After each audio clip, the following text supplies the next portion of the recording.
ఈరోజు మనం ప్రపంచ వ్యాపార సంస్థ అనబడే డబ్ల్యూటీఓ ఆర్గనైజేషన్ ఆవిర్భవించిన తర్వాత ఆ సంస్థ మూలకంగా భారతదేశానికి కలిగే నష్టాలు లాభాల గురించి చర్చించుకుందాం. ముందుగా ఈ డబ్ల్యూటీఓ ఆవిర్భవించడానికి ముందు ప్రపంచంలో జరిగిన మార్పుల గురించి క్లుప్తంగా తెలుసుకుందాం. మీ అందరికీ తెలిసిన విషయం, రెండవ ప్రపంచ యుద్ధం తర్వాత భారతదేశంలోని మిగతా దేశాలలో అనేకమైన మార్పులు జరిగాయి. ప్రపంచ దేశాలలో రెండవ ప్రపంచ యుద్ధం తర్వాత ముఖ్యంగా 3 కష్టాలు, నష్టాలు ఎదుర్కోవడం జరిగింది. అవి బ్యాలెన్స్ ఆఫ్ పేమెంట్స్ పరంగా జరిగిన కష్టాలు, ఎక్స్చేంజ్ రేట్స్ మూలకంగా జరిగిన నష్టాలు, ప్రపంచ యుద్ధంలో అనేక దేశాలు నష్టపోవటం. వీటికి పరిష్కరించడానికి ప్రపంచ దేశాలు 2 వ్యవస్థల్ని, సంస్థల్ని ఏర్పాటు చేశారు. వాటినే మనం international monetary fund IMF, IBRD, ప్రపంచ బ్యాంకు, వరల్డ్ బ్యాంక్ అని పిలుచుకుంటాం. ఈ IMF అనే వ్యవస్థని బ్యాలెన్స్ ఆఫ్ పేమెంట్స్ పరమైన నష్టాలని ఎదుర్కోవడానికి, దేశాలకి సహాయం చేయడానికి ఉపయోగించారు. ప్రపంచ బ్యాంక్ని మీడియం టర్మ్లోను, లాంగ్ టర్మ్లోను దేశాలు అభివృద్ధి చెందడానికి అవసరమైన వనరులను సమకూర్చుతూ దేశాలని అభివృద్ధి పదంలోకి వెళ్ళడానికి సహాయం చేయటం జరిగింది. ఈ 2 సంస్థలు 1944 సంవత్సరంలో ఆవిర్భవించడం జరిగింది.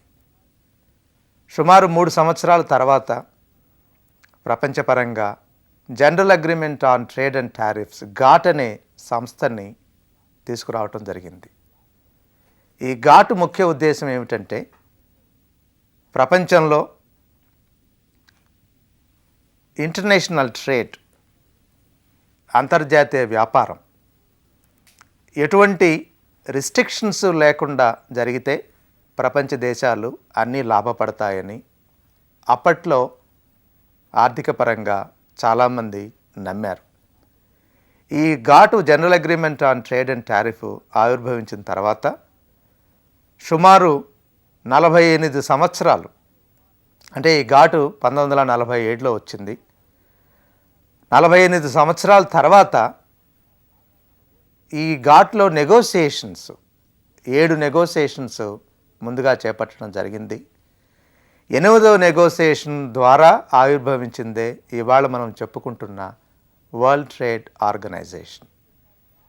ముఖ్యంగా ఈ GATTకి వరల్డ్ ట్రేడ్ ఆర్గనైజేషన్కి ఉన్న తేడాని ఒక్కసారి మనం తెలుసుకోవటం అవసరం. General agreement on trade and tariffs అనేది కేవలం కమోడిటీ ట్రేడ్ గురించే ఆవిర్భవించడం జరిగింది. ఉత్తరోత్తర కమోడిటీ ట్రేడ్కి సంబంధించిన విషయాల గురించే general agreement on trade and tariffs చర్చించడం జరిగింది. ఈ 8వ రౌండ్ ఆఫ్ నెగోసియేషన్స్నే మనం ఉరుగ్వే రౌండ్ ఆఫ్ నెగోసియేషన్స్ అని పిలుచుకుంటాం. ఈ ఉరుగ్వే రౌండ్ ఆఫ్ నెగోసియేషన్స్లో ముఖ్యంగా అభివృద్ధి చెందిన దేశాలు మొట్టమొదటిసారిగా వరల్డ్ ట్రేడ్ ఆర్గనైజేషన్ పరంగా కమోడిటీ ట్రేడే కాకుండా, ఇంటర్నేషనల్ ట్రేడ్ పరమైన ఇష్యూసే కాకుండా, ఇంటర్నేషనల్ ట్రేడ్కి సంబంధం లేని విషయాలు కూడా వరల్డ్ ట్రేడ్ ఆర్గనైజేషన్ ద్వారా చర్చలోకి తీసుకురావడమని ప్రయత్నం చేయడానికి ముఖ్యంగా సమావేశం చేశారు. ఈ వరల్డ్ ట్రేడ్ ఆర్గనైజేషన్ 1995లో ఆవిర్భవించింది. ఇవాళ వరల్డ్ ట్రేడ్ ఆర్గనైజేషన్లో 142 సభ్య దేశాలు మెంబర్స్గా ఉన్నారు. ఈ 142 సభ్య దేశాలలో సుమారు 75% దేశాలు అభివృద్ధి చెందుతున్న దేశాలు. అంటే వరల్డ్ ట్రేడ్ ఆర్గనైజేషన్ మెంబర్షిప్లో ఎక్కువ అభివృద్ధి చెందిన దేశాలు ఉన్నాయని మనం ముఖ్యంగా గమనించాలి. చైనా ఈ రోజు వరకు వరల్డ్ ట్రేడ్ ఆర్గనైజేషన్లో మెంబర్ కాదు. కాకపోతే ఈ సంవత్సర అంతంలోకి చైనా వరల్డ్ ట్రేడ్ ఆర్గనైజేషన్లో మెంబర్ అయ్యే అవకాశం ఉంది. వరల్డ్ ట్రేడ్ ఆర్గనైజేషన్లో ఎటువంటి రూల్స్ రెగ్యులేషన్స్ లేవు. లా అనేది వరల్డ్ ట్రేడ్ ఆర్గనైజేషన్లో లేదు. ఇది వరల్డ్ ట్రేడ్ ఆర్గనైజేషన్కి, ఇంటర్నేషనల్ మానిటరీ ఫండ్కి, వరల్డ్ బ్యాంక్కి ఉన్న ముఖ్యమైన తేడా. ఇంటర్నేషనల్ మానిటరీ ఫండ్లోను, వరల్డ్ బ్యాంక్లోను వాటికి ఆర్టికల్స్ ఆఫ్ అగ్రిమెంట్స్ ఉన్నాయి, రూల్సు లాజు ఉన్నాయి. బట్ వరల్డ్ ట్రేడ్ ఆర్గనైజేషన్లో అలాంటి లాజు రూల్స్ రాసి ఏమీ ఉండవు. కాకపోతే ఈ రూల్సు లాసు వరల్డ్ ట్రేడ్ ఆర్గనైజేషన్లో సభ్య దేశాలు ఎప్పటికప్పుడు వాటిని నెగోసియేషన్స్ ద్వారా ప్రతిపాదించి వాటిని కన్క్లూజివ్గా తీసుకురావటమే కాకుండా వాటిని అమలుపరిచే బాధ్యతని సభ్య దేశాలందరూ తీసుకోవటం జరుగుతుంది. దీన్ని మనం నెగోసియేషన్స్ ద్వారా జరిగే ఫ్రేమ్వర్క్ అని అంటాం. వరల్డ్ ట్రేడ్ ఆర్గనైజేషన్లో ముఖ్యంగా 3 అగ్రిమెంట్స్ని మనం చర్చించాలి. ఒక అగ్రిమెంట్ని general agreement on trade and tariffs అంటారు. ఈ general agreement on trade and tariffs సభ్య దేశాలలో ప్రోడక్ట్స్ అంటే కమోడిటీస్ వాటి వరకు జరుగుతున్న ఇంటర్నేషనల్ ట్రేడ్ని ఎటువంటి రిస్ట్రిక్షన్స్ లేకుండా వీలైనంత వరకు ఫ్రీ ఇంటర్నేషనల్ ట్రేడ్ని ప్రమోట్ చేయడానికి దోహదపడాలనేది ముఖ్యమైన ఉద్దేశం. రెండవది, ఇది ముఖ్యంగా వరల్డ్ ట్రేడ్ ఆర్గనైజేషన్కి general agreement on trade and టారిఫ్స్కున్న తేడా. గాట్స్ అంటారు, general agreement on trade in services. సర్వీసెస్ని వరల్డ్ ట్రేడ్ ఆర్గనైజేషన్లో తీసుకురావడము ముఖ్యంగా అభివృద్ధి చెందుతున్న దేశాలలో నుంచి చాలా వరకు వ్యతిరేకత రావటం జరిగింది. మూడవది, ఇంటలెక్చువల్ ప్రాపర్టీ రైట్స్కి వాటిని కూడా ఈ వరల్డ్ ట్రేడ్ ఆర్గనైజేషన్కి సంబంధించిన రూల్సు రెగ్యులేషన్స్ నెగోసియేషన్ ద్వారా వచ్చే వాటి పరిధిలోకి తీసుకురావడం జరిగింది. దీన్ని ట్రిప్స్ అన్నారు. ఈ గాట్స్ ట్రిప్సే కాకుండా వరల్డ్ ట్రేడ్ ఆర్గనైజేషన్లో అనేకమైన సబ్సిడరీ అగ్రిమెంట్స్ కూడా ఉన్నాయి. వాటిల్లో ముఖ్యంగా మనం చెప్పుకోవాల్సింది అగ్రిమెంట్ ఆన్ అగ్రికల్చర్. అంటే అగ్రికల్చర్ పరమైన వస్తువుల వ్యాపారంలో కూడా కొంత అగ్రిమెంట్స్ను తీసుకురావడానికి వరల్డ్ ట్రేడ్ ఆర్గనైజేషన్ ముఖ్యంగా పథకాల్ని చేపట్టడం జరిగింది.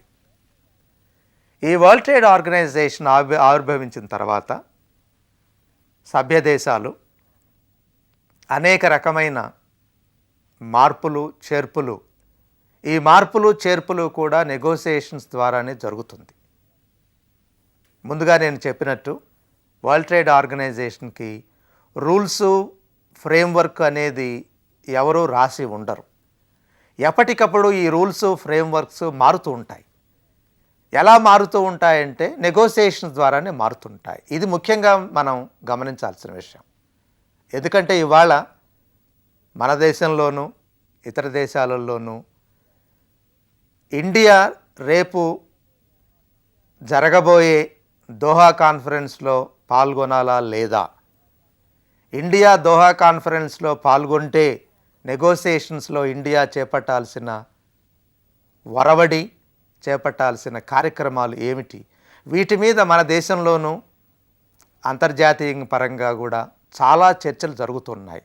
అందుకనే నేను ముఖ్యంగా చెప్తున్నాను, వరల్డ్ ట్రేడ్ ఆర్గనైజేషన్లో జరిగే మార్పులు ఏవైనా ఉంటే వాటిని రీనెగోసియేషన్స్ ద్వారా మనం తీసుకురావడానికి అవకాశం ఉంటుంది. ఈ రీనెగోసియేషన్ కాన్సెప్ట్ అనేది చాలా ముఖ్యమైనది. ఇప్పుడు వరల్డ్ ట్రేడ్ ఆర్గనైజేషను అగ్రికల్చర్ పరమైన విషయం గురించి ఒకసారి మనం చర్చించుకుందాం. అగ్రికల్చర్ పరమైన విషయం వరకు వస్తే వరల్డ్ ట్రేడ్ ఆర్గనైజేషన్ వాళ్ళు 3 విషయాల గురించి మనం గమనించాలి. ఒకటి, డొమెస్టిక్ సపోర్ట్ అగ్రికల్చర్. ఈ డొమెస్టిక్ సపోర్ట్ అగ్రికల్చర్నే మనం సబ్సిడీ కూడా అంటాం, డొమెస్టిక్ సబ్సిడీ. 2, ఎక్స్పోర్ట్ సబ్సిడైజేషన్, అంటే ఎగుమతులు చేసేటప్పుడు ఎగుమతిదారులకు మనం సహాయం సపోర్టు ఇవ్వడం. 3, మార్కెట్ యాక్సెస్. మార్కెట్ యాక్సెస్ అంటే ఇతర దేశాలలో నుంచి వ్యవసాయపరమైన వస్తువులను దిగుమతి చేసుకోవడానికి అవకాశం కలగజేయటం.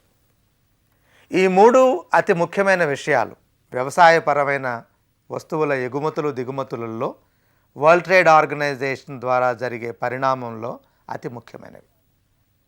ముందుగా ఈ మార్కెట్ యాక్సెస్ అంటే ఇతర దేశాలలో నుంచి వ్యవసాయపరమైన వస్తువులు దిగుమతి చేసుకోవడానికి ఏ దేశమైనా కానీ అవకాశం కలగచేయాలి. ఇక్కడ మరొకసారి ఈ వరల్డ్ ట్రేడ్ ఆర్గనైజేషన్ ద్వారా సభ్య దేశాలకి కలిగే లాభాలు అవకాశాలను గురించి ఒకసారి మనం అనుకుందాం.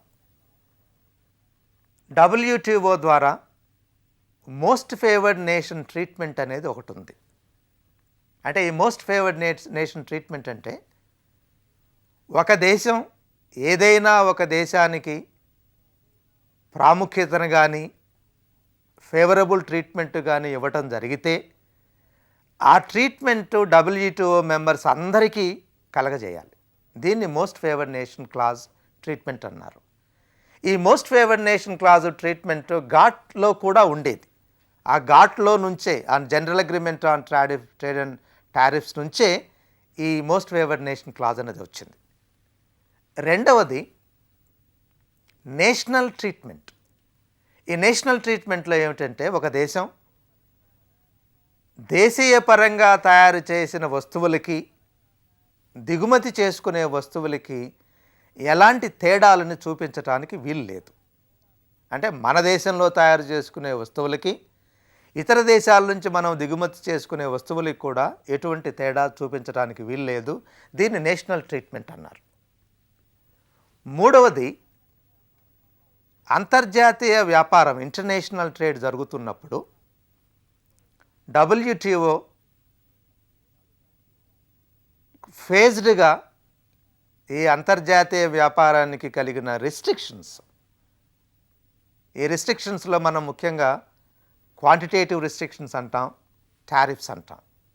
క్వాంటిటేటివ్ రిస్ట్రిక్షన్స్ అంటే దిగుమతి చేసుకునేటప్పుడు ఒక వస్తువు ఎంత దిగుమతి చేసుకోవాలి, దిగుమతి చేసుకోవాలా లేదా అనే దాన్ని క్వాంటిటేటివ్ రిస్ట్రిక్షన్స్ అంటాం.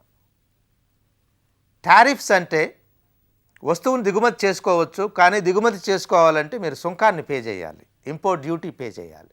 దీన్ని టారిఫ్ అంటాం. థియరిటికల్గా మనం ఎప్పుడు చెప్పుకుంటాం ఈ ఇంపోర్ట్ రిస్ట్రిక్షన్స్లో టారిఫ్స్ అనేవి అంత మనం ఉపయోగకరమైన రిస్ట్రిక్టివ్ మెజర్స్ అని అనడానికి వీలు లేదు.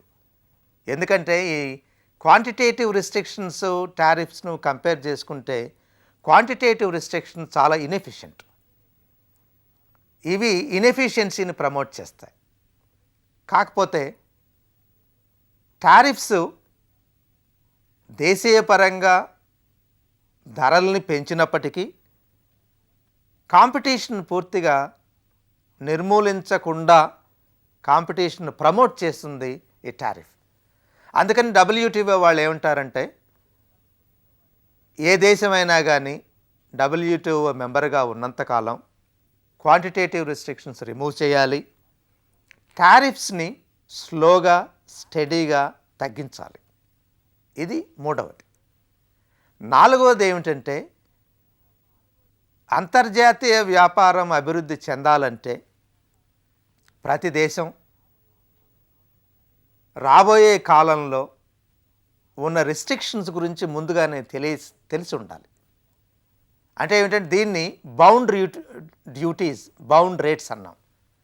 అంటే ఏంటి, ఒక దేశం అంతర్జాతీయ వ్యాపారంలో పాల్గొనేటప్పుడు WTO మెంబర్గా ఉన్నంతకాలం ఒక సీలింగ్ రేట్ ఆఫ్ డ్యూటీ, అంటే 40% ఇండియా ఇంపోర్ట్ డ్యూటీని ఇంపోజ్ చేస్తుందంటే 40% కన్నా పెంచడానికి వీల్లేదు. దీన్ని మనం బౌండ్ డ్యూటీ, బౌండ్ రేట్ అన్నాం. ఈ బౌండ్ డ్యూటీ రేట్ ఉండటం మూలకంగా ఏమవుతుందంటే మన దేశం, ఏ దేశమైనా కానీ మనం ఇంపోర్ట్ చేయాలనుకుంటే ఎంత డ్యూటీ పే చేయాలి అనేది తెలుస్తుంది. దీన్ని మార్చడానికి వీల్లేదు అనేది ఇది 4వది. చివరి అంశం ఏమిటంటే అంతర్జాతీయ వ్యాపారంలో పాల్గొనేటప్పుడు ప్రతి దేశం డొమెస్టిక్ ఎకానమీలో కొన్ని మార్పులు చేయాల్సిన అవసరం ఉంటుంది. ఈ మార్పులు చేసేటప్పుడు అంతర్జాతీయ వ్యాపారానికి, అంతర్జాతీయ వ్యాపార సంస్థకి లోబడి ఉండి చేయాలా లేదా అనే దాని మీద చాలా చర్చలు జరుగుతున్నాయి. ఇవాళ మన దేశంలో చూస్తే ఈ దేశంలో జరిగే ప్రతి మార్పు గురించి మన వాళ్ళు ఏమంటున్నారంటే, ఈ మార్పులు ఎందుకు వస్తున్నాయంటే మనం WTO మెంబర్గా ఉన్నాము, WTOకి కట్టుబడి ఉన్నాం కాబట్టి జరుగుతున్నాయి అని అంటున్నారు. ఇది పూర్తిగా నిజం కాదు. కాకపోతే నా అభిప్రాయంలో భారత ఆర్థిక వ్యవస్థలో జరుగుతున్న మార్పులు మనం ఏమంటున్నాం, గ్లోబలైజేషన్, లిబరలైజేషన్, ప్రైవేటైజేషన్ అంటున్నాం. ఈ గ్లోబలైజేషన్, లిబరలైజేషన్, ప్రైవేటైజేషన్లో ముఖ్య ఉద్దేశం దేశంలో ఎఫిషియన్సీని, కాంపిటీషన్ని పెంచాలి. భారతదేశ పరిశ్రమల్ని, భారతదేశ ఎకానమీని అంతర్జాతీయ పరంగా ఎఫిషియెంట్గా తయారు చేయాలనేది ముఖ్య ఉద్దేశం. WTO కూడా ఓ రకంగా చెప్పాలంటే ఈ ఉద్దేశానికి దోహదపడుతుందనేది నా అభిప్రాయం. ఇప్పుడు అగ్రికల్చర్ వరకు వచ్చేటప్పటికి WTO ప్రకారం అభివృద్ధి చెందిన దేశాలకి, అభివృద్ధి చెందుతున్న దేశాలకి కొంత తేడా చూపించడం జరిగింది. అభివృద్ధి చెందుతున్న దేశాలు అభివృద్ధి చెందుతున్న దేశాల నుంచి వ్యవసాయ వస్తువులు దిగుమతి చేసుకునేటప్పుడు కొన్ని మార్పులు తీసుకురావాలనేది WTO అంతర్యం.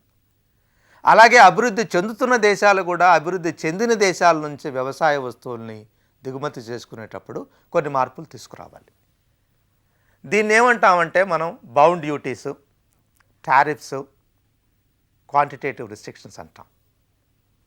WTO వాళ్ళు అన్నది ఏమిటంటే అభివృద్ధి చెందుతున్న దేశాలు 1995ను బేసిక్గా తీసుకొని 2001 సంవత్సరానికి వాళ్ళ డొమెస్టిక్ సపోర్ట్ని, ఇంపోర్ట్ డ్యూటీస్ని మార్చాలనేది WTO ముఖ్య ఉద్దేశం.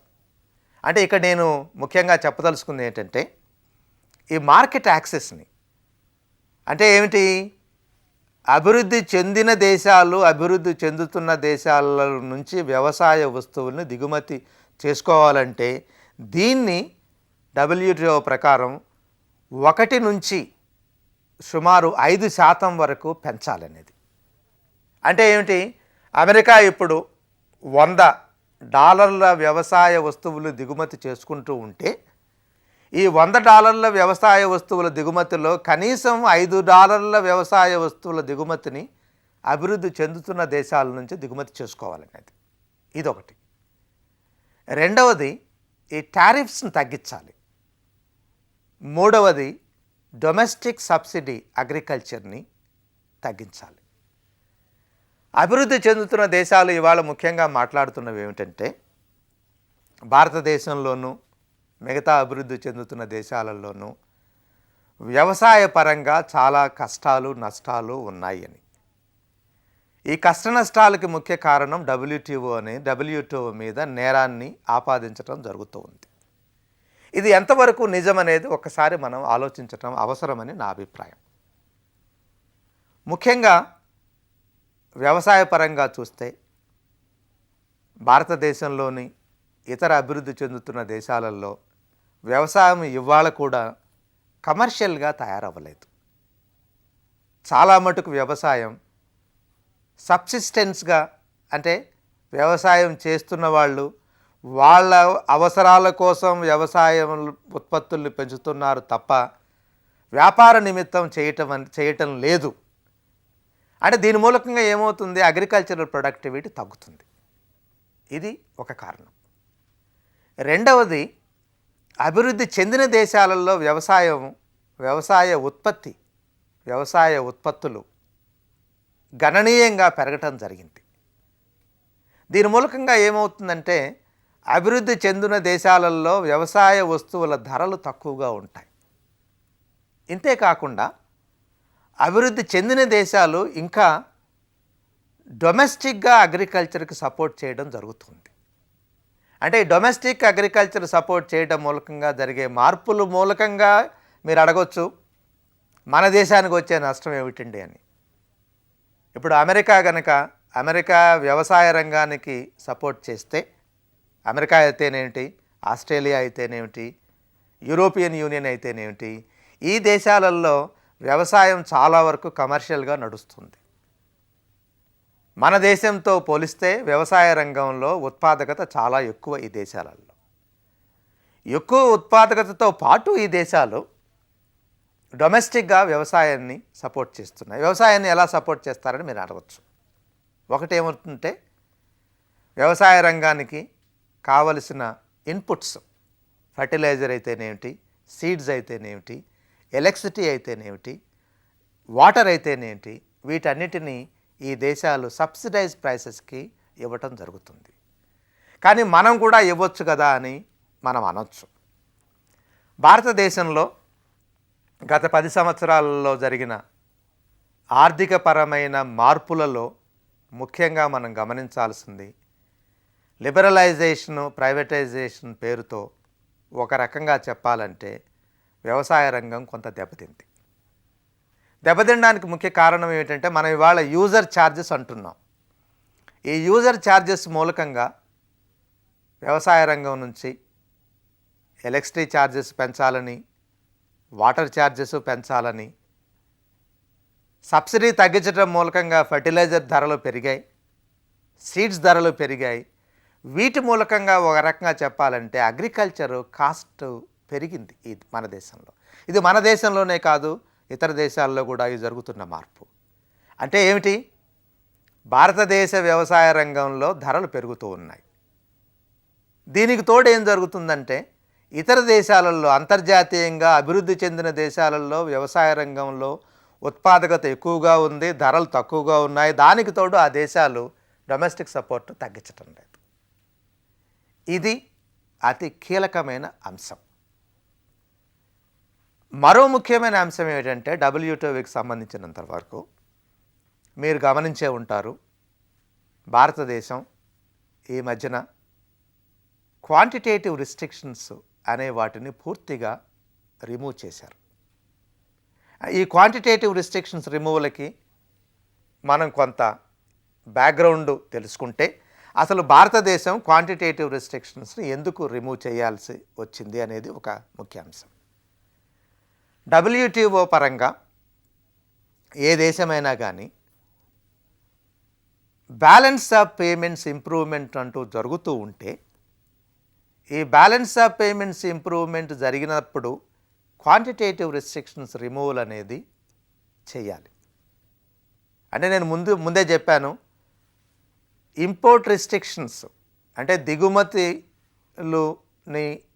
నిర్ణయించటం. అసలు దిగుమతులను ఎందుకు నిర్ణయించాలనేది ఒక ప్రశ్న మీరు వేయచ్చు.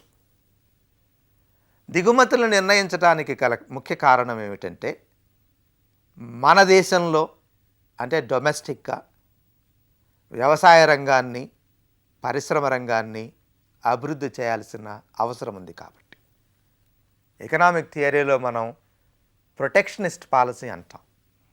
ఈ ప్రొటెక్షనిస్ట్ పాలసీ ఎందుకు రావాలి, అసలు ఎందుకు మనం ప్రొటెక్షన్ చేపట్టాలి అనేది ఒక్కసారి మనం గుర్తు చేసుకోవాలి. అంతర్జాతీయ వ్యాపారం 2 దేశాల మధ్య జరుగుతున్నప్పుడు, అందులో ఒక దేశం అభివృద్ధి చెందిన దేశం, రెండవది అభివృద్ధి చెందుతున్న దేశం అయినప్పుడు, ఈ అంతర్జాతీయ వ్యాపారం అన్రిస్ట్రిక్టెడ్ అంటే ఎటువంటి రిస్ట్రిక్షన్స్ లేకుండా అంతర్జాతీయ వ్యాపారం మీరు చేపడితే, ఈ అన్రిస్ట్రిక్టెడ్ ఇంటర్నేషనల్ ట్రేడు ఒక దేశానికి ఉపయోగపడుతుంది. ఎందుకంటే మనం చాలా క్లియర్గా దీన్ని గమనించవచ్చు. అభివృద్ధి చెందిన దేశాలలో ప్రొడక్టివిటీ లెవెల్స్ ఎక్కువగా ఉంటాయి, కాస్ట్ తక్కువగా ఉంటుంది, ధరలు తక్కువగా ఉంటాయి, క్వాలిటీ బాగా ఉంటుంది. కాబట్టి అభివృద్ధి చెందుతున్న దేశాలలో ఆ వస్తువులను ఎక్కువ దిగుమతి చేసుకుంటారు. మీరు అనొచ్చు, తప్పే ఉందండి, ప్రపంచంలో ఎక్కడ మంచి వస్తువు తక్కువ ధరకు దొరికితే ఆ వస్తువుని కొనే సౌకర్యం కన్స్యూమర్కి మీరు ఇవ్వాలి అని. కానీ ఇది షార్ట్ రన్ బెనిఫిట్ అనుకోవచ్చు, కానీ లాంగ్ రన్లో ప్రతి దేశము అభివృద్ధి చెందాల్సిన అవసరం ఉంటుంది. దేశం అభివృద్ధి చెందాలంటే పరిశ్రమలు, వ్యవసాయం అభివృద్ధి చెందాలి. ఇవి అభివృద్ధి చెందాలంటే ప్రొటెక్షన్ చాలా అవసరం ఉంటుంది. అది గమనించి మనం ప్రొటెక్షనిస్ట్ పాలసీని చేపట్టాం. ఇవి గమనిస్తే నా అభిప్రాయంలో WTO మూలకంగా భారతదేశానికి అవకాశాలు ఉన్నాయి, ఛాలెంజెస్ ఉన్నాయి.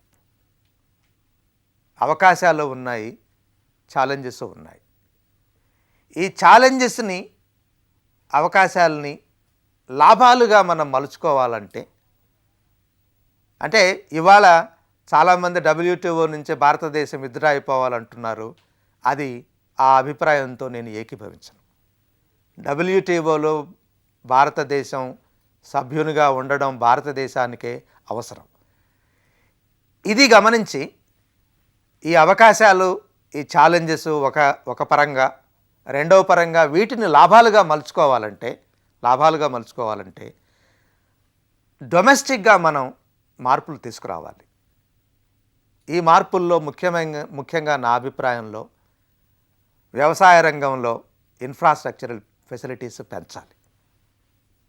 పరిశ్రమ రంగంలో అవసరమైన ఉత్పాదకతను పెంచాలి.